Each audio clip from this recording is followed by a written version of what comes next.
শ্রী ঠাকুর সমর্পণের সাধনা বলতে আমাদেরকে কি উপদেশ দিয়েছেন আসুন আজ শুনে নিই।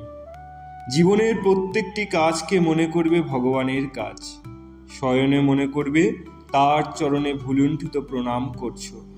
ভোজনে মনে করবে তার তৃপ্তির জন্য তাকে আহুতি প্রদান করছো। চলনে মনে করবে তাকে প্রদক্ষিণ করছো। শ্বাসে শ্বাসে মনে করবে তাকেই ডাকছো। শ্রবণে মনে করবে তারই কথা শুনছো। আঘ্রাণে মনে করবে তাকেই আঘ্রাণ করছো।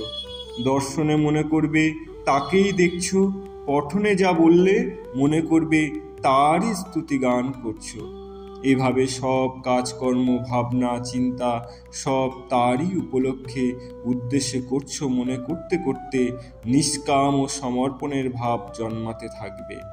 আর এই উপদেশ আমি সকলকেই দিচ্ছি। সকলেই এই সমর্পণের সাধনা আরম্ভ করো। জীবন আনন্দময় এবং মধুময় হয়ে যাবে। জয় গুরু, জয় গুরু, জয় গুরু।